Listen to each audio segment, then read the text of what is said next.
हर छोटे छोटे कार्य समाज में एक बड़ी क्रांति का हिस्सा होते हैं। इसी क्रांति की अलग जगाने वाले मोना जी मेरे साथ मौजूद हैं।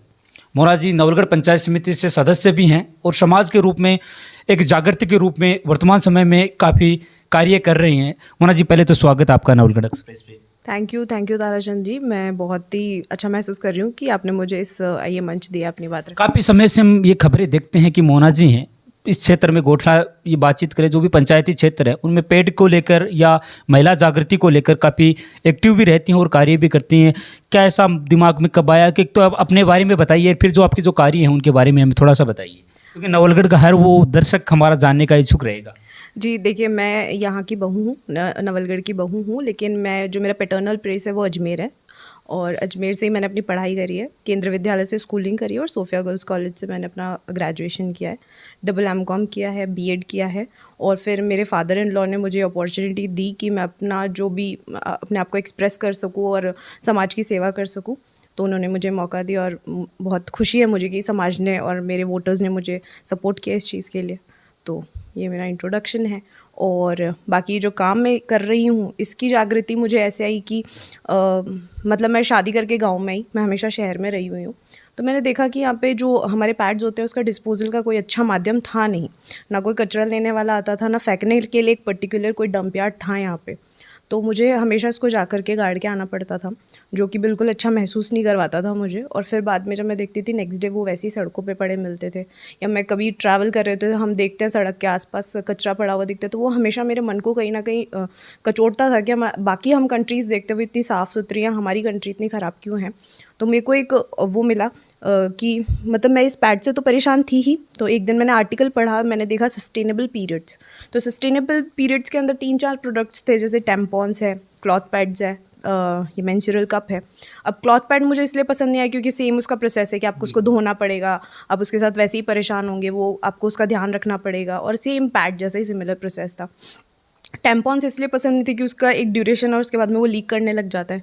लेकिन मेंस्ट्रुअल कप एक बहुत ही अच्छी चीज़ थी जो रिसाइकिल भी होगी, आपको 10 साल तक पैसे भी बचेंगे आपके। जैसे कि मैं देख रही थी कि ग्रामीण क्षेत्र में जो महिलाएं हैं वो पैसे बचाने के चक्कर में क्या करती है, पैड्स यूज़ नहीं करती है कि मैं पैसे बचाऊंगी और इस चीज़ को कहीं और इन्वेस्ट करूँगी। तो मुझे जब पंचायत समिति सदस्य बनने का मौका मिला तो मैंने ये देखा कि वैसे तो पंचायत समिति सदस्य की कोई रिस्पॉन्सिबिलिटी नहीं होती, कोई ड्यूटी नहीं होती, उनके लिए होता है कि प्रधान बनाना होता है हमें और उसके बाद में आप अपने घर में बैठ जाइए। लेकिन मुझे ऐसा लगा कि मुझे 4 गाँव के लोगों ने मिलकर जिताया है और लोगों को मुझसे इतनी उम्मीदें थी, क्योंकि जब मैं चुनाव के लिए प्रचार कर रही थी तो मैंने देखा था कि लोगों की आंखों में मेरे लिए बहुत सम्मान था कि एक स्त्री जो है इस तरीके से अपने आप को एक्सप्रेस कर रही है, उनकी उम्मीदें मुझसे बहुत ज़्यादा थी। तो मैं सिर्फ घर में बैठ के सेटिस्फाइड नहीं होने वाली थी, तो मैंने कहा मोना जी, ग्रामीण क्षेत्र में जय प्राची अभी भी कुछ ऐसे क्षेत्र है हमारे यहाँ जो माहवारी के समय कपड़ा जो महिलाएं होती हैं वो अशिक्षित होती हैं, कपड़े जैसी चीज़ें इस्तेमाल करती हैं, तो उनको अपने शिक्षित भी किया और इस विषय में बताया कि अगर जो भी ये जो पैड यूज़ कर रहे हैं या जो आधुनिक जो आपने ये बताया कि किस तरीके से इसका इस्तेमाल किया जा सकता है, किस तरह से यूँ कहें कि इसको कम खर्चीले होने के साथ साथ लंबे समय से इसको यूज़ किया जा सकता है। ये बहुत चीप है। जब मैंने इसको पहली बार ख़रीदा था तब ये बहुत कम थे मार्केट के अंदर, क्योंकि मुझे बहुत ढूंढना पड़ा था इसे। फिर जब मैंने ख़रीदा तो मुझे बहुत महंगा भी पड़ा था। लेकिन जब मैंने इसको फर्स्ट टाइम देखा तो मुझे लगा कि यार ये तो इम्पॉसिबल है, इसे कैसे यूज़ किया जा सकता है। लेकिन मैंने ये देखा कि फ़र्स्ट डे मैंने उसको यूज़ किया और उसके बाद में मैं कभी वापस लौट कर पैड के तरफ नहीं आई हूँ। तो मैंने सबसे पहले, उस टाइम मैं पंचायत समिति सदस्य नहीं थी, एक बहू थी सिंपल, तो मैंने क्या करा कि अपने आसपास में फैमिलीज़ जो मेरी फ्रेंड्स हैं या फिर मेरी जो भाभी हैं उन सबको इसके बारे में बताया। धीरे धीरे ग्रेजुअली अभी ऐसा है कि हमारे यहाँ पे 16 घर हैं, 16-22 घर हैं, उनमें से मैक्सिमम हाउसेज़ में जो है मेंस्ट्रुअल कप यूज़ कर रही हैं औरतें, क्योंकि वो बहुत कंफर्टेबल है। एट द सेम टाइम उसका पैसा बहुत कम है। अब क्या है कि अब आपको ये मेंस्ट्रुअल कप 250 से 1000 की रेंज में मिल जाता है, पहले एक्सपेंसिव थे। तो अभी आपको जैसी आपकी पॉकेट, आप उसको अकॉर्डिंग इसको परचेज़ कर सकते हो। एक मेंस्ट्रुअल कप सिर्फ एक बार खरीदना और वो 10 साल तक चलेगा, तो इससे बेस्ट कुछ हो नहीं सकता। तो ये महिलाओं के लिए बहुत बेस्ट है। ग्रामीण क्षेत्र में हम देखते हैं कि महिलाएं किसान हैं, महिलाएं मज़दूर हैं, महिलाएं छोटे बड़े काम कर रही हैं, कुछ महिलाएं जो हैं फ़ोर्स में भी हैं, ऐसी भी हम महिलाएं देखते हैं, तो उनके लिए पैड्स के साथ में ये सब काम करना बहुत मुश्किल है, और कपड़े के साथ में तो एकदम इम्पॉसिबल है। तो मोना जी, ग्रामीण क्षेत्र में जो महिलाएं अशिक्षित होती है उनके लिए नई चीज़ें होती है, तो कहीं ना कहीं एक बार ऐसी चीज़ें अपनाने में उन्हें बड़ी समस्याओं का सामना करना पड़ता है। नहीं, मैंने इसका रिस्पॉन्स एकदम उलट सोचा है। मैं भी आपकी तरह ऐसे ही सोचती थी कि जब मैं इसको इंट्रोड्यूस करूँगी तो महिलाएं शायद इसको देख के हिचकेंगी कि ये क्या चीज़ है, हम कैसे इसको ये रहे हैं। मैंने ये पाया जब मैं मेरी एजुकेटेड फ्रेंड्स को इसके बारे में बता रही थी, वो मुझे अजीब सवाल करती कि हमारे शरीर में गुम हो गया तो। जबकि जब मैंने एक बार लोहार बस्ती में जाकर के इसको दिया, वो औरतें बहुत जल्दी उस चीज़ को समझ गई और उन्होंने बहुत खुशी से उसको एक्सेप्ट किया और कहा कि हम तो यही यूज़ करेंगे, हमारे लिए तो बहुत मुश्किल है कि हमें हमारे घर के जस्ट पास में कचरा घर है और वहीं वो पैड फेंकना पड़ता है, और वो कब लेके जाता है डंपिंग यार्ड कुछ मालूम नहीं है। तो मैंने ये देखा कि शिक्षित होना या अशिक्षित होना मेंस्ट्रुअल कप के यूज़ के बीच में नहीं आ रहा, ये एक माइंडसेट है कि आपको उसको किस तरीके से लेते हो। एक चीज़ जो यूं कहें कि वर्तमान समय में परिस्थितियों में देखा जाए, आपने जो स्वयं सहायता समूह बनाया उसके रूप में भी आपने जागृति फैलाने के लिए छोटे छोटे समूह बने, उनको ये कहे कि खुद के जो घरेलू स्तर पे ऐसे प्रोडक्ट आपने तैयार करने के लिए बताया। कुछ देर पहले देख रहा है कि अगरबत्तियाँ जैसा समूह बनाकर इस्तेमाल की, आपने जो उनको आगे बढ़ने के लिए प्रेरित किया। तो कहीं ना कहीं जो अशिक्षित जो भी ग्रामवासी होते हैं उनके सामने छोटे प्रोजेक्ट रखना बड़ी समस्या का सामना करना पड़ता है, क्योंकि आप एक शिक्षित हैं। एक शिक्षित होते हुए एक अशिक्षित परिवार को समझाना बहुत, मेरे हिसाब से थोड़ा डिफिकल्ट होगा ये चीज़। वो जो महिलाएं थी जो मैंने ये काम किया था वो राजीविका वाली महिलाएं थी। हमारी पंचायत समिति राजीविका महिलाओं के जो ग्रुप्स हैं उन पर, उनके साथ काम करने पर बहुत ज़्यादा जोर दे रही है। इस चीज़ के लिए मैं प्रधान जी को बहुत बधाई देती हूँ, उन्होंने इस मिशन को स्टार्ट किया था। मैं उस वक्त गई थी, वहाँ का कुछ इनॉग्रेशन था, तो महिलाओं का ये कहना था कि हम काम तो करना चाहते हैं लेकिन उसकी जो ट्रेनिंग्स जो हमें दी जाती है वो झुंझुनू में दी जाती है, और हमारे लिए वहाँ जाके 2-3 दिन की ट्रेनिंग लेना पॉसिबल नहीं है, घर वाले अलाउ नहीं करते। तो मेरा उनको यही सजेशन था कि हर महिला में कहीं ना कहीं एक ना एक कला होती है, हम बचपन से सीख रहे होते हैं कुछ ना कुछ, तो हम वो चीज़ें करके सामान बेचना शुरू करें जो हम लोग इजीली घर पे बना सकते हैं और कहीं हमें ट्रेनिंग लेने जाने की भी ज़रूरत नहीं है।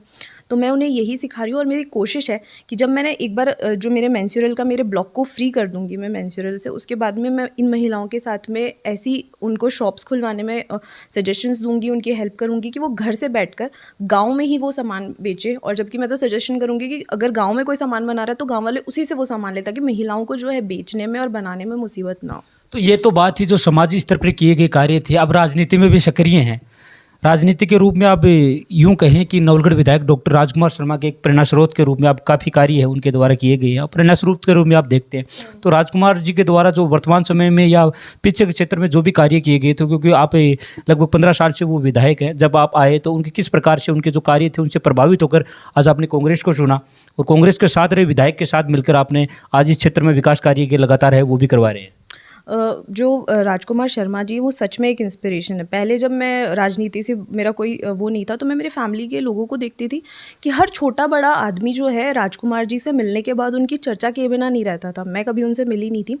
जब मैंने चुनाव लड़े मैंने और बाड़ेबंदी में मुझे उनके साथ रहने का मौका मिला, अब जब मुझे उनको और ज़्यादा उनके साथ कुछ काम करने का मौका मिल रहा है, मैं ऐसा देखती हूँ कि हम जब एक छवि देखते हैं राजनेताओं की, राजकुमार शर्मा उस छवि से एकदम उलट है।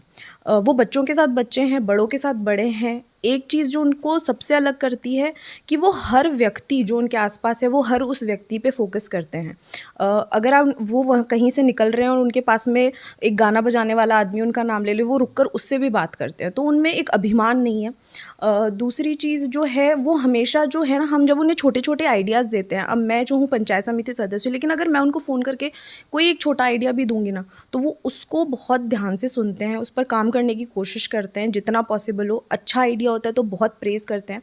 मुझे आज भी याद है जब मैंने मेंस्ट्रुअल कप वाला काम लॉन्च किया, वीडियो हमारा सोशल मीडिया पे गया, तो मुझे उनकी तरफ से फ़ोन आके बधाई आई कि आपने बहुत अच्छा काम किया है। ऐसा अमूमन देखने को नहीं मिलता। मतलब राजनेता अपने आप में बिजी होते हैं, उनके पास ऐसे छोटे कार्यकर्ता के लिए कोई समय नहीं होता कि वो क्या कर रहे हैं क्या नहीं कर रहे, पर ये बताता है कि वो कहीं पर भी रहें, लेकिन उनकी नज़र हमेशा रहती है कि नवलगढ़ के विकास में कौन क्या काम कर रहा है, और जो अच्छा काम करता है वो उसको जो है हमेशा प्रोत्साहित करते हैं। एक उनका वक्तव्य हर पंचायत या हर प्रोग्राम में देखा गया कि राजनीति तो एक जरिया है, बल्कि मेरा असली मकसद है यहाँ का विकास करना। तो उसको किस रूप में देखते हैं आप?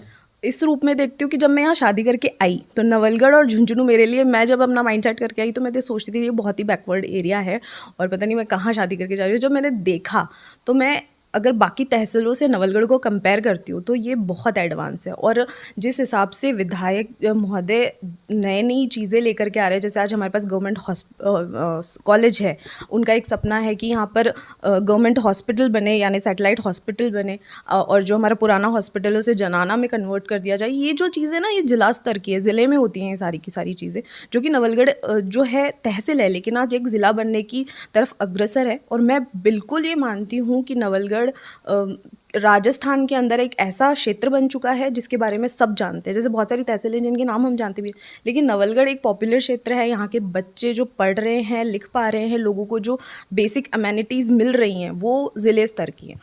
वैसे तो राजनीति में महिलाओं की भागीदारी काफ़ी देखी गई है, लेकिन जब बात आती है राजनीति के अंदर कुछ परिस्थितियाँ ऐसी हो जाती हैं, उन्हें कुछ ऐसी परिस्थितियाँ ऐसी हो जाती हैं कि राजनीति में महिलाओं को थोड़ा सा बैकवर्ड में लिया जाता है, तो कहीं वो अपने पुरुषों के साथ कैसे राजनीति में एडजस्ट कर पाती है अपने आप को? मैंने तो बिल्कुल ऐसा महसूस ही नहीं किया है कभी। जब मैं चुनाव में मैदान में उतरी और जब लोगों ने मतलब मेरे को जानना शुरू किया कि अच्छा मैं ऐसे उतरी, तो जो ये टीम थी राजकुमार शर्मा जी की, जो टीम है टोटली, वो इतना प्रेज़ करते हैं महिलाओं को, इतना सम्मान देते हैं, उन्हें हमेशा प्रोत्साहित करते हैं आगे आने के लिए। प्रधान महोदय हैं, वो हमेशा मुझे ये बस बताते रहते हैं कि मुझे कैसे क्या काम करना चाहिए। अगर मैं कुछ अच्छा कर रही हूँ तो मुझे बताएंगे कि इसे और बेहतर कैसा बनाया जाए। तो अमूमन ये होता है कि अगर आप एक क्षेत्र में हैं तो आपके बीच में कॉम्पिटिशन्स होते हैं, लेकिन यहाँ मैं जब नवलगढ़ की बात करती हूँ, कांग्रेस की बात करती हूँ, राजकुमार शर्मा जी की बात करती हूँ, ऐसा बिल्कुल भी नहीं है। मैं ये भी एक नाम और मेंशन करना चाहूँगी इस जगह, जब मेरे ऊपर एक जीके का क्वेश्चन बना था जिसमें मैं एक ऑप्शंस की वीडियो देखा है, उत्कर्ष की क्लासेस थी जिनमें आपका वीडियो दिखा रहा है, जीके का एक क्वेश्चन था। ठीक है, तो वो मैंने जब वो मेरे लिए हुआ तो बहुत ही अमेज़ करने वाली बात थी। तो ये क्या हुआ कि ठीक है, हो गया, मैंने स्टेटस लगा दिया, हो गया, ठीक है, एक छोटी सी वो हो गई। लेकिन मुझे एक फ़ोन आता है और मुझे बधाई आती है। मैंने पूछा कौन बोल रहे हैं? बोले मैं राजपाल शर्मा बोल रहा हूँ। अब ये सोचिए कि कितना मतलब ना कि वो एक इतने खुश हुए मेरी इस चीज़ को सुन करके। जैसे नहीं होता हमारे फैमिली का पर्सन और उसने देखा कि अच्छा हाँ ये ऐसा हो गया है, तो अरे वो बहुत अच्छा काम कर रहे हो आप क्षेत्र को बहुत आगे ले जा रहे हो, ये बहुत ही गौरव की बात है। वरना किसी को क्या लेना देना है कि हाँ ठीक है, ओके ठीक है ये। लेकिन मेरे को हमेशा आगे बढ़ने के लिए प्रोत्साहित किया गया है, हमेशा फ्रॉम द फर्स्ट डे। जब मैंने अपना नॉमिनेशन का फॉर्म भरा था, मुझे फ़ोन आया था राजकुमार शर्मा जी का, क्योंकि मेरा एक इंटरव्यू था। तो उन्होंने उस टाइम में मुझे बहुत बधाई दी कि बेटा आप अच्छा काम कर रहे हो। उस वक्त उन्होंने मुझे जज कर लिया था कि मैं अच्छा काम कर रही हूँ, उन्होंने मुझे एक बूस्ट कर दिया था मोटिवेशन के साथ। तो महिलाओं को मैं मानती हूँ नवलगढ़ में कहीं पर भी पीछे नहीं धकेला जाता, हमें बहुत सपोर्ट किया जाता है और हमें पूरी अपॉर्चुनिटीज़ दी जाती है। आपके कार्यकाल को लगभग 2 वर्ष गुजर चुके हैं, आपने बहुत से सराहनीय कार्य किए हैं। और वर्तमान समय में देखिए आप ही के गांव में एक सीमेंट फैक्ट्री बन रही है, क्या परिस्थितियां देख रही है कि भविष्य में क्या परिस्थितियां बनेगी युवाओं के रोजगार के लिए? क्योंकि आप इस क्षेत्र से बिलोंग करते हैं, एक जनप्रतिनिधि है, तो उनकी मांगे रहती है कि हमारा जो जनप्रतिनिधि है वो हमारी मांगे उठाए, तो क्या उनके लिए आप युवाओं के लिए क्या कुछ कहेंगे? मैंने जब जो ये सीमेंट फैक्ट्री बन रही है, ये एक चीज़ मैं ये कहना चाहूँगी कि हमने इसका बहुत विरोध भी देखा है। और विरोध जो है वो कहीं ना कहीं युवाओं के मन में क्या होता है, एक संशय पैदा करता है। मैं एक बात कहना चाहती हूँ कि जब दिवाली का टाइम आता है, हम ये कहते हैं कि ना हमें लड़ियाँ नहीं खरीदनी है क्योंकि ये चाइना से आती है, हम चाइना को अमीर बना रहे हैं इस तरीके से। लेकिन आप ये बताइए कि चाइना एक लड़ी बेचने या उससे अमीर नहीं बनेगा, ठीक है। चाइना इसलिए अमीर है, इसलिए प्रॉस्पर है क्योंकि वहाँ पे बहुत ज़्यादा मैन्युफैक्चरिंग यूनिट्स है। चाइना में छोटी से छोटी चीज़ और बड़ी से बड़ी चीज़ मैन्युफैक्चर हो रही है, दूसरे जो कंट्रीज़ है वो वहाँ पे बनवाते हैं उस चीज़ को और वापस अपने वहाँ पे अपने ब्रांड्स लगा करके वापस उन्हें बेचते हैं। इसलिए चाइना प्रॉस्पर हो रहा है। आज हमारे इंडिया की हम सिचुएशन देखते हैं तो वहाँ पे मैन्युफैक्चरिंग यूनिट्स बहुत कम है, नगण्य है। श्री सीमेंट जैसी हो, अल्ट्राटेक जैसी कंपनी हो, और भी कोई मैन्युफैक्चरिंग यूनिट है, अगर इंडिया में मैन्युफैक्चरिंग यूनिट्स डेवलप होंगी तभी इंडिया जो है प्रॉस्पर कर पाएगा मार्केट के अंदर, वर्ल्ड के अंदर हम लोग और आगे एडवांस हो पाएंगे। तो इंफ्रास्ट्रक्चर के लिए, जीडीपी के लिए, हर क्षेत्र में हमारे पास मैन्युफैक्चरिंग यूनिट्स होना ज़रूरी है। तो श्री सीमेंट को हमें इसलिए अपोज नहीं करना चाहिए कि अच्छा ये पॉल्यूशन करने वाली है, नहीं करने वाली। पॉल्यूशन करेगी, हम खुद इसके लिए ज़िम्मेदार हो सकते हैं, हमें बैलेंस करनी चाहिए सिचुएशंस। हम पेड़ लगा सकते हैं, हम और काम कर सकते हैं। रही रोज़गार की बात, मैं खुद, मेरे पास पॉसिबिलिटी होती है कि मोस्ट प्रोबेबली हर महीने के शनिवार में जाके मीटिंग करके आती हूँ उनसे। मेरा सबसे पहला जो कंसर्न है वो रोज़गार का रहता है। विधायक महोदय ने भी कहा है कि जब तक मेरी वो कोशिश होगी कि मैक्सिमम लोगों को रोज़गार दिया जाए, लेकिन उनका ये कहना है कि अभी हमारा जो स्ट्रक्चर है वो कंप्लीट नहीं हुआ है। एक बार स्ट्रक्चर कंप्लीट होगा, हम उस अकॉर्डिंग उनको जॉब अपॉर्चुनिटीज़ देंगे।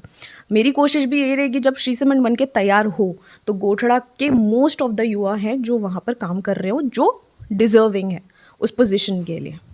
तो ये थी जो स्थितियां वर्तमान समय की। भविष्य की अगर बातचीत करें तो भविष्य में कौन कौन से ऐसे आपके द्वारा कार्य किए होंगे, पंचायती क्षेत्र में राजनीति के विषय में हो या आपके द्वारा जो समाज में उत्थान का या जागृति का काम किया जा रहा है, तो आपका ये लक्ष्य आज गोठड़ा गांव से मेरे हिसाब से शुरू हुआ है। भविष्य में कैसी संभावनाएं देख रहे हैं कि ये जो आपने जो सराहनीय कार्य कर रहे हैं, महिलाओं में चेतना का कार्य कर रहे हैं, वो भविष्य में किस रूप में आप देख रहे हैं? अभी पहले जब मैंने सबसे पहले स्टार्ट किया था, मेरा तब भी कंसर्न ये था कि मैं गांव को पैड फ्री कर दूंगी तो मेरे लिए बहुत बड़ी बात है, क्योंकि मैं सेल्फ फंडिंग से ये काम कर रही थी और ये इतना भी चीप प्रोडक्ट नहीं है कि मैंने उठाया, खरीदा और बांट दिया। ये थोड़ा एक्सपेंसिव है। तो अभी मेरा ऑब्जेक्टिव गांव का है, लेकिन अब मैंने मेरा विजन बहुत बड़ा कर लिया है। पहले मैं मेरे ब्लॉक को, जिसमें 4 गांव आते हैं, गोठड़ा, देवगांव, बारवा और खोजास, मैं पहले उसको पैड फ्री करूंगी। फिर मेरा जो सर्किल है मैं उसे बड़ा करूंगी और मेरी कोशिश ये रहेगी कि एक दिन मैं नवलगढ़ को पैड फ्री करके उसको जो है नेशन वाइड इसको स्प्रेड करूँ कि एक पूरी तहसील है जो कि पैड फ्री है। हमारे उन जो दर्शक महिलाएं हैं उनको क्या कुछ कहेंगे, क्योंकि आपका विजन महिलाओं से जुड़ा हुआ है? मैं महिलाओं से यही कहना चाहती हूँ कि अगर एक बार आपने मेंस्ट्रुअल कप यूज़ किया, आप ज़रूर उसे पसंद करेंगी, आप कभी पैड की तरफ नहीं जाएंगी। और मेंस्ट्रुअल कप आपकी लाइफ को बहुत इजी बनाने वाला है। बहुत सारी महिलाएं जो रैशेज़ और बहुत सारी एलर्जीज़ का सामना करती हैं, कुछ रिपोर्ट्स तो ये तक कहती कि पैड से सर्वाइकल कैंसर्स हो रहे हैं। हमें जागरूक होना चाहिए हमारे लिए। दूसरी चीज़, हमें ओपन होना चाहिए हमारे लिए। हमें हमारी समस्याओं को छुपाना नहीं चाहिए, वो किसी भी तरीके की हो। पीरियड्स के बारे में खुलकर चर्चा करनी चाहिए, क्योंकि वो कभी कभी बहुत बड़ी बीमारियों का रूप भी ले लेते हैं।